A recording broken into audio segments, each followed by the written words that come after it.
Good morning, students. Welcome to Chemistry Online class. We are dealing with chapter 16, Water. In the last class, we have discussed about different factors affecting depletion of water table. Children, what are they? Yes, increase in population, agricultural activities, industries, deforestation, scanty rainfall.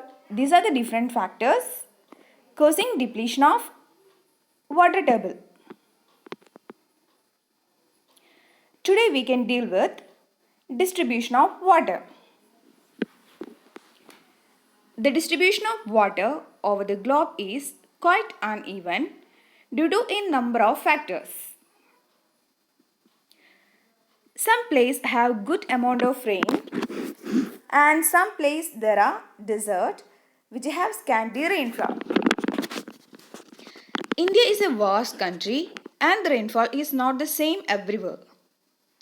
Some regions have excessive rain while some other have very little rainfall. Excessive rain causes floods, whereas the absence of rain results in droughts.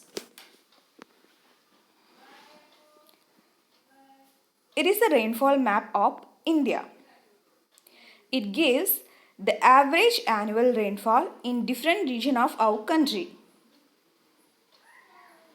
The place at which highest rainfall in India is Meghalaya. In Meghalaya, correct location Cherrapunji. Some causes of water scarcity. In India, some causes of water scarcity are uncontrolled use of borewell technology for extracting groundwater, pollution of freshwater resources, and no effective measures for water conservation.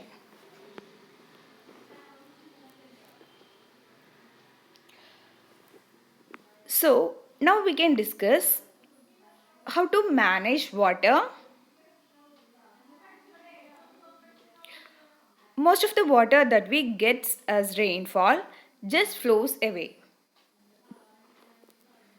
The rainfall, the rainwater can be used to recharge the groundwater.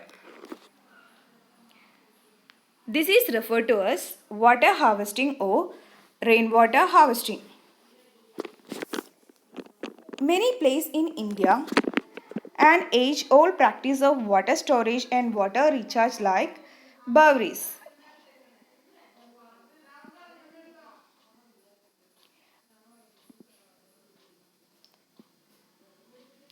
Bawri was the traditional way of collecting water.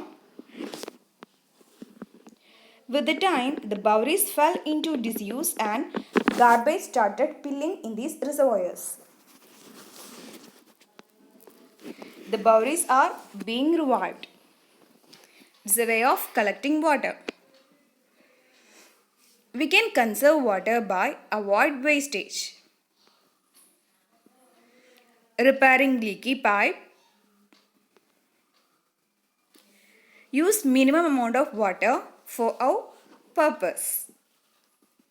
Don't waste water. And we can reuse and recycle water if possible.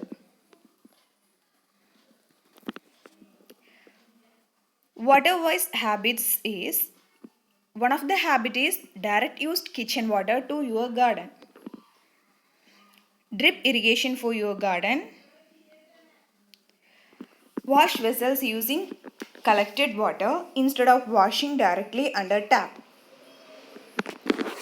Mop the floor instead of washing. Turn off tap while brushing. And one of the way of rainwater harvesting is rooftop rainwater harvesting. Rainwater is collected from the roof of building and stored in tank after filtration. We can apply this method in our home. Roof water is collected to filtration tank through pipes and then We can collect either in storage tank or directly into ground.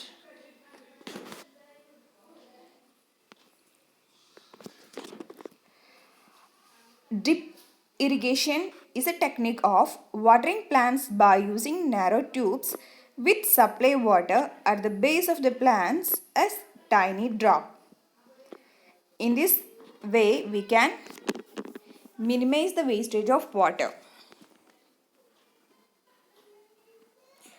You can see in this figure drip irrigation system. Infiltration pits. It soaks water and directs it to underground to recharge the groundwater. Grassy patches and other vegetation help in infiltration. By infiltration, we can recharge groundwater. Planting vegetation. Effect of water scarcity on plants. You must have seen potato plants wilting and ultimately dry up if they did not get water even for few days. Plants need water to get nutrients from the soil to prepare their food. So just imagine the consequence if water is not available to plants. The effect of water scarcity on plants are stunted growth, decreased food production and famine. So conserve your water. Save every drop of water. Save water, save life. Here I wind up today's session. Hope all you have understood what I have mentioned. Here we mainly discuss water management techniques. You can apply these techniques in your home, your daily habits. As usual, I have attached the notes and provided a link. I have provided a test paper. All you have to attend the test paper. So we will meet in the next class. Children, take care. Thank you.